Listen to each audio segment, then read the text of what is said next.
मैं जरा अजय जी के आप पास जा रहा हूं, आपकी बातों का जवाब ले रहे हैं। वो एक फोटो दिखा रहे हैं जिसमें ये असीम दास की शायद आपने फोटो दिखाई थी, जिसको कैश कुरियर बताया ईडी ने, जिसके पास से 5 करोड़ 39 लाख रुपए बरामद हुआ।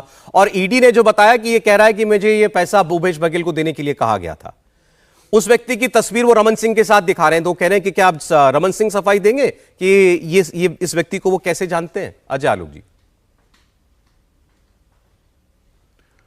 रमन सिंह के साथ तस्वीर दिखाने से क्या ये आरोप गलत हो जाते हैं कि जब वो व्यक्ति कह रहा है कि मुझे भूपेश बघेल को पैसे देने हैं? अरे रमन सिंह के साथ तस्वीर दिखाने से एक चैनल ने स्टिंग करके दिखाया था कि एक आईपीएस ऑफिसर जो सिटिंग एसपी कवर्धा का है, वो कह रहा है कि इस पूरे ऐप की जानकारी भूपेश बघेल को थी। सीएम हाउस का एक कर्मचारी मिला हुआ है, पुलिस विभाग के हवलदार से लेके एएसआई तक इसमें मिले हुए हैं।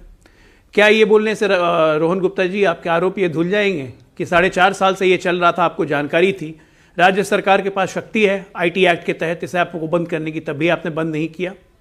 आपने झूठ मूठ के 450 गिरफ्तारियां की लेकिन ऐप को बंद नहीं किया। खुलेआम बोला जा रहा है कि 508 करोड़ रुपए भूपेश बघेल को दिए गए हैं, उस पर आप चुप हैं, कोई जवाब नहीं देते हैं। भूपेश बघेल से जब पूछा जाता है तो उसको ये मजाक में उड़ाते हैं। आप लोग तो कमाल कर रहे हैं साहब, मतलब करप्शन करने की भी एक सीमा है। आप हमें कह रहे हैं कि हम किस स्तर तक गए हैं। नोट कमाने के चक्कर में आप किस स्तर तक चले गए वो देखा है आपने? किसी सरकार को सुना है कि गेमिंग ऐप से जुआ खिलवा रही है सरकार? अब पैसा खुद खा रहे हैं मुख्यमंत्री।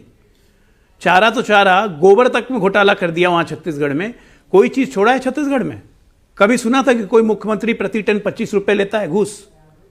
मतलब छत्तीसगढ़ को 36 प्रहार किए हैं आपने और उसके बावजूद भी इस पर आप डिफेंड कर रहे हैं। उनको अपने पद से इस्तीफा दे देना चाहिए तुरंत। और जब प्रधानमंत्री कह रहे हैं कि जिसने चोरी की है तो वो तो जेल जाएगा ही, और जब ईडी को स्टेटमेंट मिल चुका है तो आज नहीं कल में ईडी समन इशू करेगी। और एक बात ध्यान रखिए कि ईडी हर डॉक्यूमेंट्स को कोर्ट में प्रेजेंट करती है, और ईडी अरेस्ट करेगी तो एविडेंस रहेगा तभी अरेस्ट होंगे। और जब एविडेंस निकल जाएगा तो आप क्या कहेंगे? एविडेंस को फ्रेम कर दिया गया है। हद हाल है। मतलब चोरी या सीना चोरी इतना खुलेआम ये कांग्रेस पार्टी ही कर सकती है, कल्चर में है आपके। नहीं, लेकिन मुझे बताएं कि कांग्रेस पार्टी, भूपेश बघेल सब ये कह रहे हैं कि चुनाव के वक्त ही ईडी इतनी एक्टिव क्यों हो गई? भूपेश बघेल ने कहा 17 तारीख को इलेक्शन खत्म हो जाएगा, ईडी भी घर चली जाएगी।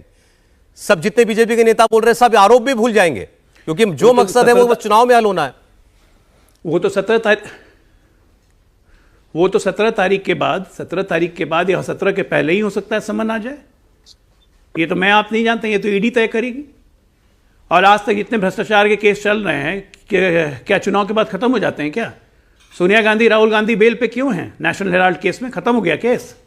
अब उनको जब समन के लिए बुलाया जाता है तो पूरा कांग्रेस पार्टी दिल्ली की सड़कों पर ड्रामा करना शुरू कर देती है। ये तो हाल है इनका। ऐसा लगता है जैसे सत्याग्रह का आंदोलन करने जा रहे हैं। अरे भ्रष्टाचार के केस में पूछताछ हो रही है और उसमें सत्याग्रही बन के आंदोलन करने लगते हैं। भ्रष्टाचार के लिए आंदोलन करते हुए किसी पार्टी को देखा था आपने सौरभ जी?